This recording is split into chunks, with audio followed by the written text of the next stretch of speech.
We have a debt ceiling for a reason. It's not completely arbitrary. It's not just made up. It's not something that someone came up with for their own amusement. No. When the sheer numeric volume, the quantity, the amount of our national debt ceases to cause panic, when the principle of jeopardizing our children's future loses effect, when the sacrifice it would cost taxpayers to pay the debt becomes laughably large, when all else fails, Congress sets a cap and says, here, we have to think about this. We have to think about this debt problem. There is a reason why we have that. There are sound reasons, rooted in logic, rooted in mathematics, rooted in the inevitability of our own future if we don't control the way that the federal government spends money. Now, nearly half of the members of this entire body, almost the entirety of the Senate Republican Conference, wrote a letter almost 2 months ago saying that we would not raise the debt limit. We committed that we were finally going to make a change for the sake of families back home and generations still unborn. We were going to make a change to rein in reckless spending. Now we're faced with more spending and more debt than our country has ever seen before. Our debt to GDP ratio has now reached a staggering level of 125%. The national debt is rushing towards $30 trillion, and far too quickly, this body is signaling a willingness, and I might dare say an eagerness, to sign on the dotted line without thinking through the consequences, or at least without thinking through the consequences of everyone outside this building, without thinking through the consequences of those who are wealthy and well-connected and will probably fare just fine, regardless of the federal government's reckless practice of effectively just printing more money. Let me tell you why that is such a problem, why I think it's so dangerous. First of all, as I mentioned a moment ago in my exchange with the senator from Kentucky, once we pass this 1-to-1 debt-to-GDP ratio, economists have scoured the landscape and looked at economies all over the world throughout human history, throughout periods of time in which any records have been kept at all. And they've concluded that this 100% debt-to-GDP ratio is tragic, it's dangerous, it's perilous. Once you cross that Rubicon, you're in some very, very tough positions. Economic growth starts to sputter. It staggers. It becomes more and more difficult to get out of the death spiral. You see, in the past, even as our national debt has been on the rise, we've been okay insofar as it has increased more or less to a degree commensurate with the size of our economy. Economic growth has been such that it's remained more or less constant, less constant lately, but it's remained somewhat proportional to the size of our economy. Economic growth has propelled that, but that's the problem. That's the goose that lays the golden egg. And we know what happens when you get rid of that goose, or when you meaningfully impair its ability to lay those golden eggs. Once we reach that point, we pass the 100% debt-to-GDP ratio, we know that our economic growth will stall, and it will become far more difficult to pay off what we've got. We also know that it matters on a very personal level, for reasons I'll get into more in just a moment, for poor and middle-class American families everywhere, throughout Utah and across America. People who are either living paycheck to paycheck or otherwise on a fixed income or a fixed budget, like most American families. They find that when the government just prints more money, as it tends to do when we start to borrow and then spend, trillions of dollars at a time, more than the federal government is bringing in. That brings about inflation. It's as though there are a basket of goods that the economy is capable of faithfully, consistently producing from one year to another. Yeah, the basket of goods might grow or shrink a little bit from year to year, but it's going to tend to fluctuate mostly at the margins. The big picture is going to look fairly consistent. And so what happens if the government just prints more money and puts that into circulation? The purchasing power of each dollar is diminished. Now, this tends to work out fine. In fact, it can work out really well for wealthy and well-connected individuals. The rich usually figure out a way to get even richer off of this dynamic. They can hedge against it. They can figure out a way to benefit in one way or another from the chaos and sometimes even from the government spending. But where does that leave everyone else? Well, for most people, and by most people, I mean 99% of Americans, it's not going to make them wealthier. It's going to make them poorer, because most people are still living with more or less the same income, more or less the same resources. We've still got more or less the same basket of goods in the economy, but when you've got more dollars in the American economy because we're effectively printing more, each dollar matters less. It buys less, everything from gas to groceries, from housing to health care. Poor and middle-class American families suffer, while the wealthy and well-connected might benefit, and a small handful of politicians receive a pat on the back, thanking them, congratulating them as they congratulate themselves and each other for what they characterize as a job well done. Sure, they'll always be able to point to someone who benefits from the programs that they're sponsoring, that they're creating. Some of those people won't be wealthy and well-connected interests. Some of them will be deserving families, some of them poor and middle-class American families. But you know, most families are just made poorer as government expands its footprint. Let's look at what happened last year alone. During the last few years before the pandemic, we were bringing in about $3 trillion a year in tax revenue. We were spending about $4 trillion. It's a massive, embarrassing, disgraceful, indefensible deficit, an annual deficit of about $1 trillion a year. Inexcusable, especially at the height, at the peak of an economic cycle. Then the pandemic hit. Last year, we still brought in about $3 trillion in tax revenue, just as we had expected, just as we had during the previous few years. Only this time we didn't spend $4 trillion. We spent $6.6 trillion. We brought in $3 trillion. We spent $6.6. We spent more than double what we brought in. We spent more money that was borrowed than more money that was paid into the Treasury. So what did that do? Well, it dramatically increased the money supply, abruptly and in a way that hurts poor and middle-class American families. It's the predictable, foreseeable result. Look, if you're playing Monopoly and all of a sudden you decide to just double the amount of money that everyone gets in the game, it doesn't make everybody better off. It just increases the prices that are paid. What happens when that's real money, when those are real people?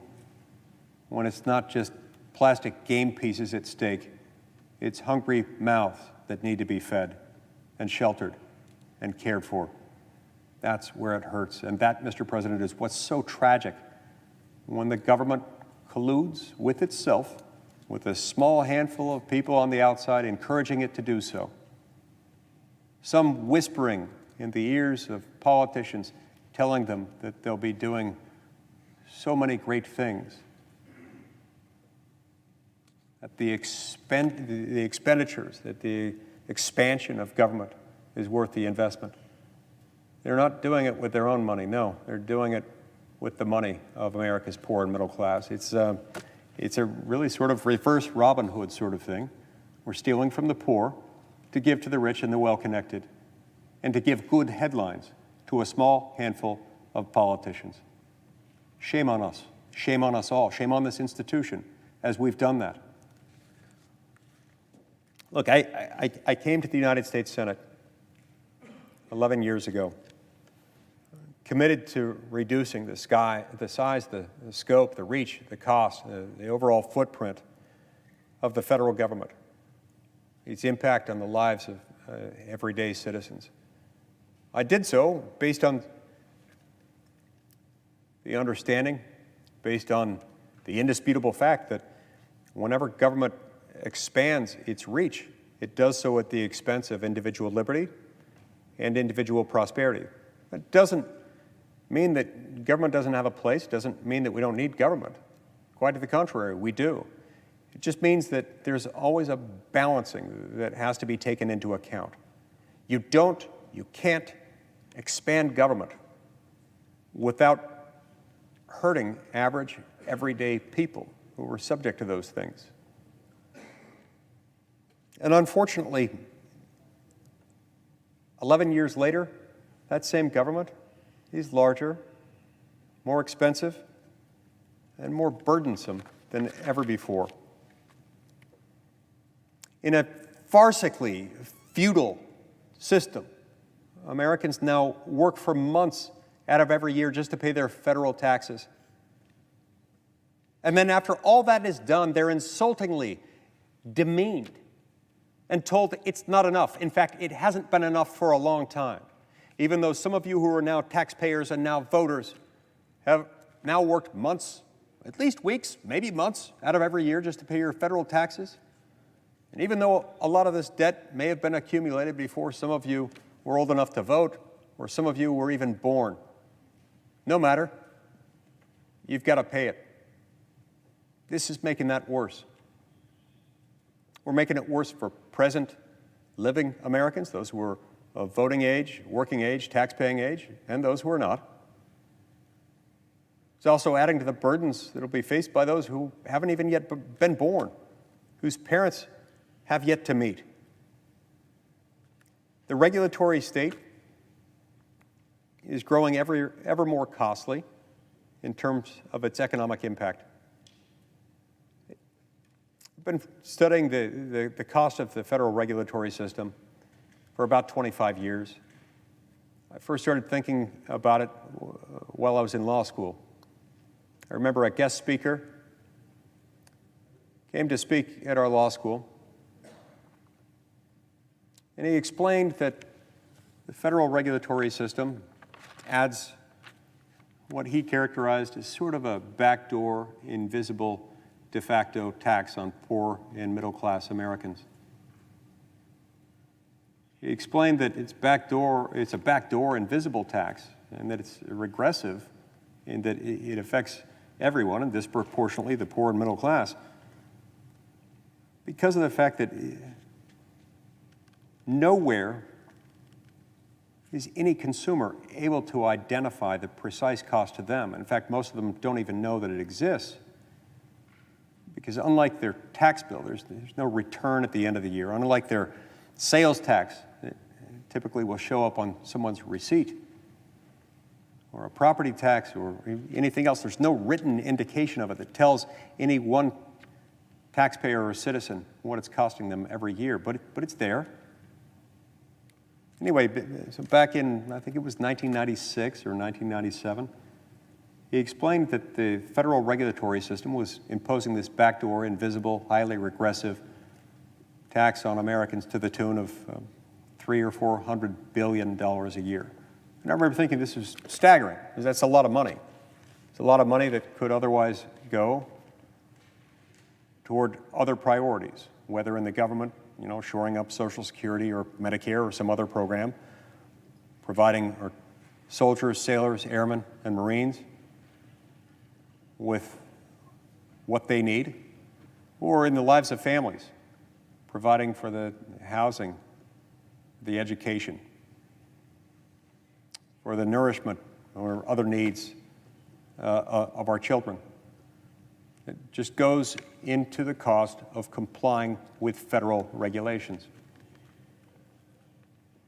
So yeah, Americans do pay for that, he explained. They just pay for it in a way that they can't quite see. There's no single bill that tallies the size of the expense for it, but they do pay for it nonetheless. They pay for it with higher prices on goods and services, everything they buy, and they also pay for it with diminished wages, unemployment, and underemployment. So here we are 25 years later. No one knows for sure what the federal regulatory system costs, but most estimates I've seen of late put the number at about $2 trillion a year. $2 trillion, that's the backdoor invisible tax that Americans pay through higher prices on goods and services, diminished wages, unemployment, and underemployment, due to what it costs to comply with federal regulations. Most people don't even think much about federal regulations, and with good reason. People have other better things to do. Those who do think about them are perhaps inclined to think, maybe because they've been taught to think, or because they've never been taught otherwise, that these costs are borne by billionaires, that they're borne by big blue-chip corporations, or the type of industrial tycoon that you would associate with a monopoly game piece, perhaps. But they are, in fact, borne by poor and middle-class Americans everywhere. That's money they can't get back, on top of the money that they had to pay after working weeks or months out of every year just to pay their federal taxes. And then being told, by the way, after the $2 trillion that you as a people were required to pay through this backdoor, invisible, highly regressive regulatory tax, so to speak, and on top of the $3 trillion that you paid on your taxes, it's still not enough, because we're now nearly $29 trillion in debt. It's sad, it's insulting, it's discouraging. I mentioned inflation a minute ago, and I want to get back to that for a moment. It is the natural, foreseeable consequence of a government that really knows no limits on what it's there to do, and knows essentially no limits on what it can spend. These days, if the federal government can dream it, if politicians can desire it, they can fund it. There's never been an institution on planet Earth who had access to more capital than the federal government does. There's never been a government in the existence of planet Earth that has had the ability to produce the amount of wealth that this nation has, and the ability of its people to produce that wealth, and the ability of the government to spend that amount of money. Because of that, this government also has tremendous bargaining power, and it has correspondingly tremendous borrowing power that goes along with that. In other words, because the American economy has been strong, and because the US dollar has been the world's reserve currency of choice, that's given us this ability. It might make it seem like money, while not growing on trees technically, can be sort of printed into existence, just taken out of thin air, and that we won't feel the consequence for it. Now, you can get away with that a little bit longer when you have the world's reserve currency and an economy as large as ours, with credit that has been relatively good compared to that of other sovereign nations.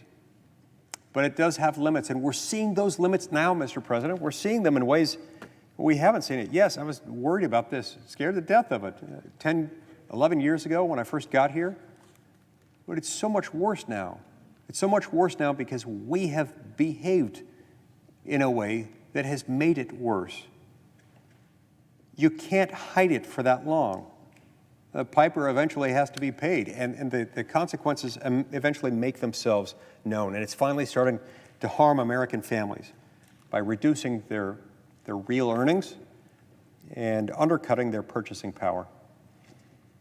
In new research that we just released this week, the Joint Economic Committee Republicans, and I'm the ranking Republican on that committee, found that these rising prices are brought about as a result of a mix of two types of inflation.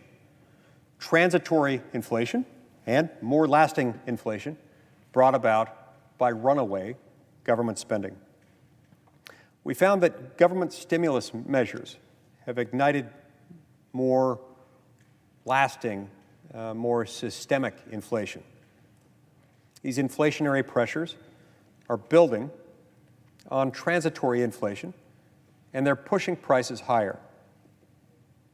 That's why I'm really concerned that over a year after the recession officially ended, Congress continues undaunted, unhindered, and seemingly more eager than ever in its desire to pursue new, massive government spending measures, including a $3.5 trillion budget resolution, the single largest spending package in history. If Congress continues to pursue spending packages that boost consumer demand, while at the same time depressing employment and investment, which is exactly what we're doing, then government-induced inflation will increase even further with even more drastic, painful consequences for us all, but especially for America's poor and middle class. The wealthy and well-connected will do just fine. The wealthiest among us will probably get rich as a result. The politicians among us who vote for these things will probably be patted on the back, congratulated by a compliant, dutiful news media, and most importantly, congratulated by each other. While poor and middle-class Americans will be left silently carrying the bill, bearing the pain of what they're doing to them. Congress should consider the inflationary risks of this pattern of unfettered, unrestrained government spending. My colleagues should be aware that the costs go beyond the simple sticker price of new spending. The American people would be better served by policies that are geared toward returning Americans to work and removing barriers to business investment in American workers. But we're not doing that. We're going in the opposite direction of where we should. And as a result, Americans are paying the price, especially poor and middle-class Americans. It's certainly affecting people in my home state of Utah. 85% of Utahns who were polled recently said that they're concerned about inflation. And they have reason to be. We've got data from all over the country. Look, nationwide, overall prices are up 5.3% over last year, just in 1 year alone. 5.3% overall nationwide. Some areas of the economy, it's particularly acute. You see it in meat prices, which are up 8% overall from last year. Beef is an astounding 12% more expensive than last year. Milk, 10% more expensive. Gasoline costs 50% more than it did a year ago. In the Salt Lake City area, home prices are up 26% above where they were last year. So everything from gas to groceries, from housing to health care, are all going up in like fashion. And global supply chains, quite frankly, can't keep up. Warnings are already being raised about holiday shortages and huge price increases, as there just aren't enough goods in the entire economy to meet demand. Because again, you just add more money to it. It doesn't make it more affordable, it makes it less affordable. Flooding more spending and therefore more money chasing fewer goods will only cause prices to rise even more. That hurts the poorest Americans the most. The federal government prioritizes those who are already wealthy and well-connected with its spending. And as politicians right here in this chamber congratulate themselves and each other and are congratulated by a compliant mainstream news media that for whatever reason always wants to praise the expansion of the federal government, even when it hurts America's poor and middle class, which it does. Americans are paying the price. Poor middle class Americans are paying the price, those least able to do anything about it. And yes, we are causing that. So as we prioritize helping the wealthy and well-connected with this kind of spending, those Americans who don't have paid lobbyists are left in the dust, holding the bags, harmed the most. We aren't cold or calloused for rejecting more spending. No, no. We're considering those who end up paying the price for this monopoly money ploy to spend without end. The everyday Americans, the hardworking Americans, shouldn't be harmed like this, and yet they are going to be. They are already feeling that. It's indefensible. So we're nearing a point of having nearly $29 trillion in our national debt. It's the highest debt in our nation's history, and the debt-to-GDP ratio is now over 125%. As I mentioned a few minutes ago, debt-to-GDP ratio, where economic growth around the world throughout human history, growth tends to stall out once we cross that 100% debt-to-GDP ratio. Just a couple of years ago, we were still, I don't know, in the 80% range. And now we're at about 125%. Politicians have promised to deal with the national debt for decades. They've promised it over and over and over again. And now the argument has shifted. Some on the other side of the aisle are saying that debt doesn't matter, or that it might even be good. In fact, they're saying that it's so necessary that if we don't add to it, if we don't augment it, if we don't feed this beast, then we're somehow going to cause economic catastrophe. Now look, it may be good for their socialist makeover of America. It is disastrous for the people back home, especially those who they claim will be benefiting from it. The debt has reached absolutely unimaginable levels. It's almost $230,000 per taxpayer, nearing $87,000 per citizen. Meanwhile, businesses across the country are struggling to keep their doors open. Among labor shortages, skyrocketing prices, heavy regulation, vaccine and other mandates, and people losing their jobs because the President of the United States, using authority he doesn't have, through an order he is unwilling to even share with us. They're having to choose in some cases between getting a vaccine that in some cases might be hazardous to their health based on unique circumstances and the judgment of their own doctor, and yet they have to choose between getting the vaccine and losing their job.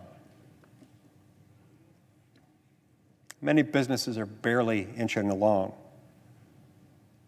So no, Mr. President, they don't need more government spending. In fact, talking to countless business owners in Utah, more spending is the last thing they need. But it's certainly the last thing that poor middle-class Americans need. When what happens when we do that is they all get poorer, even as we're congratulated and we congratulate each other for expanding government yet again. I've had recent conversations with a number of business owners who, because of the heavy hand, the heavy spending practices of government, have been unable to keep themselves even in business. Spoke to one of many restaurant owners recently who explained his inability, even after increasing repeatedly the offering price, offering huge signing bonuses, and 15, then 16, then 18, then 19, then $20 an hour on top of that hiring bonus, just to hire people to work at his restaurant in a college town with a lot of young people who are usually willing to work in restaurants. They couldn't do it because of government interference. Government was competing with them. Government was paying people more to not work than they could be paid to work. This is only compounding the problem. None of this would be possible, Mr. President, if we weren't effectively operating this government with the printing press that makes the American people poorer. So yeah, I signed that letter 2 months ago, along with 46 Republican senators, almost the entire Senate Republican conference. I signed that not just because the letter looked neat, not because it would get praise. I knew it would get the opposite of that in the press, but because of the people we represent, especially the poor and middle class we represent, who will be made poorer and less secure every single time we do this.